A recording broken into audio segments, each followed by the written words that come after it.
નમસ્તે વિદ્યાર્થી મિત્રો, હું છું પીએમ સર. શ્રી ગણેશ ક્લાસીસમાં દરેક લોકોનું સ્વાગત છે. વિદ્યાર્થી મિત્રો, આજનો સેશન તમારા માટે ખાસ ઇમ્પોર્ટન્ટ રહેશે કે let's join the hand make the society be educated. જ્યારે આપણે સેશનની શરૂઆત કરીએ ત્યારે આ સેન્ટેન્સને તમે ખાસ યાદ રાખજો. અને બીકોમ સેમેસ્ટર 4 આપણે સૌરાષ્ટ્ર યુનિવર્સિટીના વિદ્યાર્થીઓ માટે આપણે એક સબ્જેક્ટ લાવ્યા છે, જે આપણી પાસે આઈએમપી લિસ્ટ આવેલું છે. તેના બેઝ ઉપર આપણે યાદ રાખજો કે બિઝનેસ મેનેજમેન્ટ, પણ એની અંદર વિદ્યાર્થી મિત્રો છે ઇન્વેન્ટરી મેનેજમેન્ટ. હવે આ બી તમને નોટ્સ ખબર હોવી જોઈએ કે ઘણા બધા વિદ્યાર્થી મિત્રોને બિઝનેસ મેનેજમેન્ટ લાગશે, પરંતુ વિદ્યાર્થી મિત્રો પ્રિપેરેશન કરો ત્યારે ખાસ યાદ રાખજો આ ટાઈપની નોટ્સ હોય છે, એની અંદર લખેલું હોય છે ઇન્ટુ બ્રેકેટ, એ જ સબ્જેક્ટ તમને ધ્યાનમાં રાખવાનો છે. તો ઇન્વેન્ટરી મેનેજમેન્ટ જે વિદ્યાર્થીઓ રાખેલું છે એના માટેનો આ એક ઇમ્પોર્ટન્ટ ટોપિક છે. તો ચલો આપણે શરૂઆત કરીએ વિદ્યાર્થી મિત્રો. અહીંયા ક્વેશ્ચન નંબર 1 છે, explain the meaning of the inventory and the objective of the maintaining inventory. માલ સામગ્રીનો અર્થ સમજાવી માલ સામગ્રી જાળવણીના હેતુ તમારે સમજાવવાના છે. તો આ ક્વેશ્ચન તમારા માટે ખાસ ઇમ્પોર્ટન્ટ ક્વેશ્ચન રહેશે.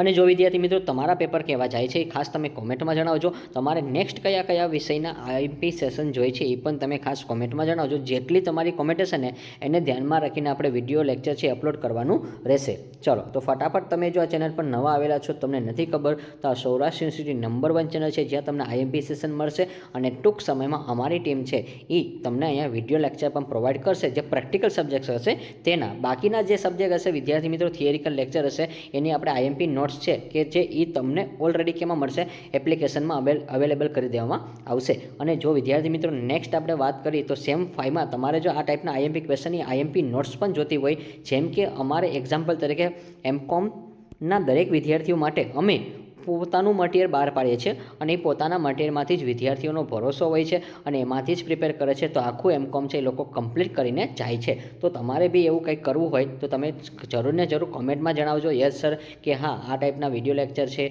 આ ટાઈપના અમારે અસાઇનમેન્ટ છે કે જે કાંઈ અમારે પ્રોવાઈડ થતા હોય એ ટાઈપના તમે આઈએમપી ક્વેશ્ચન વહેલી તકે અમને આપી શકો છો. તો અમે જરૂરથી જરૂર એપ્લિકેશનમાં આ ટાઈપના વિડીયો હશે અને આ ટાઈપના જે આઈએમપી હશે ક્વેશ્ચનની નોટ્સ છે એ તમને પ્રોવાઈડ કરી દઈશું, એટલે જેથી કરીને વિદ્યાર્થીઓ છે ઓછા સમયમાં જલ્દીથી પ્રિપેરેશન કરી શકે. તો અહીંયા આપણે વિદ્યાર્થી મિત્રો ક્વેશ્ચન નંબર 2ની વાત કરશું, explain the advantage and limitation of inventory management. હવે માલ સામગ્રી સંચાલનના ફાયદા અને મહત્વ જણાવો. હવે વિદ્યાર્થી મિત્રો જો તમે જ્યારે પેપર દેવા જાઓ છો ત્યારે ખાસ યાદ રાખજો ફાયદા અને મહત્વ કહેવાશે, તો આને મહત્વ પણ કહેવાશે, એ તમને ખબર હોવી જોઈએ. અને હા, લાભ અને ગેરલાભ પણ કહેવાશે. તો જો સમાનાર્થી શબ્દ જે વિદ્યાર્થી નથી ખબર એ લોકો નોટ ડાઉન કરી લેજો, એટલે જેથી કરીને તમને આઈડિયા આવે. એડવાન્ટેજ છે તો વિદ્યાર્થી મિત્રો અહીંયા લિમિટેશન છે, તો એડવાન્ટેજ કહેવાશે. તો તમને આવતીકાલના પેપરમાં અહીંયા ડિસએડવાન્ટેજ પણ શબ્દ આવી શકે, તો એડવાન્ટેજ ડિસએડવાન્ટેજ એવું પણ કહી શકે છે. તો આ પણ તમે ખાસ યાદ રાખજો. ચલો, અને આને ઇમ્પોર્ટન્સ પણ કહેવાશે. એડવાન્ટેજ બીજું નામ છે ઇમ્પોર્ટન્સ, તો એ તમે ખાસ યાદ રાખજો. ઇમ્પોર્ટન્સ અને ખરેખર લિમિટેશન હોય છે એ રીતે, અને એ એડવાન્ટેજ ને ડિસએડવાન્ટેજ એ ટાઈપના શબ્દ તમને આવી શકે છે એટલા માટે. ત્યાર પછી question number 3, explain the meaning and definition of the material price purchasing and the importance. માલ સામગ્રી ખરીદીનો અર્થ અને વ્યાખ્યા અને તેનું મહત્વ સમજાવો. તો જો વિદ્યાર્થી મિત્રો મેં હમણાં જ કીધું હતું ઇમ્પોર્ટન્સ શબ્દ ઉપર જ બોલ્યો હતો અને અહીંયા તમારે રિપીટ થશે. ત્યાર પછી question number 4, explain the difference between the centralisation purchasing and the decentralisation purchasing. કેન્દ્રીય ખરીદી અને વિકેન્દ્રીય ખરીદીનો તફાવત તમારે સમજાવવાનો છે. તો આ તફાવત તમારા માટે ખાસ ઇમ્પોર્ટન્ટ ક્વેશ્ચન રહેશે. ત્યાર પછી question number 5, what is a material storage. માલ સંગ્રહ એટલે શું છે? એક્સપ્લેન ધ ઓબ્જેક્ટિવ એન્ડ ફંક્શનનો, કે તેના કાર્ય અને તેમના હેતુ તમારે સમજાવવાના રહેશે. ત્યાર પછી question number 6, what is a material controller. Explain the importance. માલ સામગ્રી અંકુશ એટલે શું છે તેનું મહત્વ સમજાવવાનું રહેશે.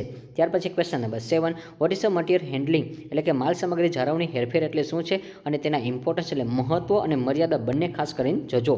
ત્યાર પછી question number 8, explain the types of the material handling, કે માલ સામગ્રી જાળવણી હેરફેરના પ્રકાર તમારે સમજાવવાના છે. ત્યાર પછી question number 9, explain the importance of the inventory management. માલ સામગ્રી સંચાલનનું મહત્વ સમજાવવાનું છે. અને ત્યાર પછી question number 10, explain the material purchasing process. માલ સામગ્રી ખરીદીની પ્રક્રિયા. તો પ્રક્રિયા તમે કાલે ખાસ કરીને જોજો વિદ્યાર્થી મિત્રો, અને ગુજરાતીમાં પ્રક્રિયાને વિધિ અને તબક્કા કહેવાશે, તો ખાસ નોટ ડાઉન કરજો. આ ક્વેશ્ચન તમારા માટે ખૂબ ઇમ્પોર્ટન્ટ ક્વેશ્ચન રહેશે.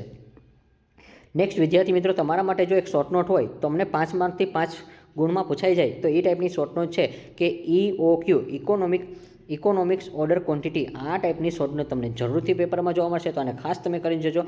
આર્થિક વર્ધિત જથ્થો. ત્યાર પછી question number 12. Explain the objective of the material handling કે માલ સામગ્રી જાળવણીની હેરફેરના હેતુઓ સમજાવો. તો આ બી તમારા માટે ક્વેશ્ચન અહીંયા ઇમ્પોર્ટન્ટ છે, ખાસ યાદ રાખજો. તો જ્યાં જ્યાં મેં વિદ્યાર્થી મિત્રો સ્ટાર કરેલા છે એ ક્વેશ્ચન તમારા માટે ખાસ ઇમ્પોર્ટન્ટ છે. એવા ક્વેશ્ચન તમે મહત્વ આપજો. બાકીના ક્વેશ્ચન પણ તમે અચૂકપણે છે તૈયાર કરીને જજો.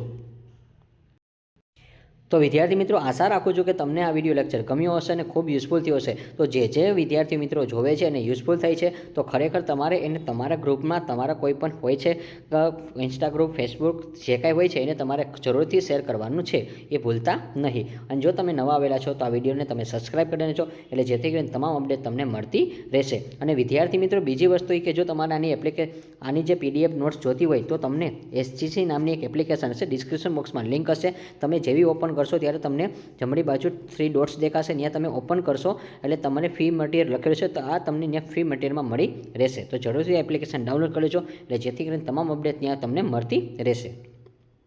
Like this video, share this video, follow with SGC.